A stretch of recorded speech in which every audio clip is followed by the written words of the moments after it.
বিস্তৃত ইয়ং বয়স বলা হয়নি, সব বয়স্ক একবারে নাই, একজন লোক একটু সামান্য বয়স্ক, আর সমস্ত লোক মনে করেন 14, 15, 16 এরকম বয়সের লোক আছে।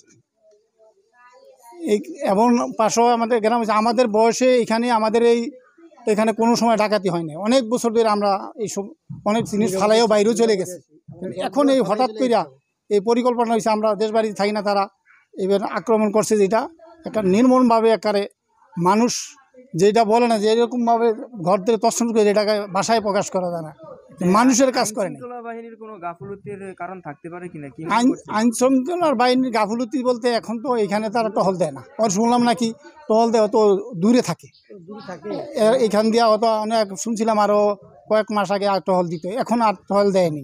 এরকম ভিতরে আইয়া তারা এরকম করেনি, তারা হয়তো দূরে হয়েছে, ওই জাঙ্গালিয়া বলছে, পুলিশে বল জাঙ্গালিয়া, তারা করছে, টহল দিয়েছে। জাঙ্গালিয়া আর হলে এখন এই মানে দুই হাতে দিত লোক এখন করতে পারতেছে না। আইনশৃঙ্খলা বাহিনী বর্তমানে যে পরিস্থিতি এখন যেভাবে হচ্ছে, আমার মনে হয় একটু আইনশৃঙ্খলা বাহিনী যদি টহল দেয়, এলাকায় টহল দিলেও সতর্ক দিলে আপনার আমাদের জনগণ আছে যারা, তারা যদি সহযোগিতা করবে, যদি তারা আসে, এরকম করলে আমার মনে হয় সামনে সরকারের করবো বা আইনশৃঙ্খলা বাহিনীকে অনুরোধ করবো যাতে এরকম একটা পুলিশকে কিছু আমাদের এইতে টহল দেয়, যাতে আমরাও তাদের সাথে সহযোগিতা করব পুলিশ আসলে।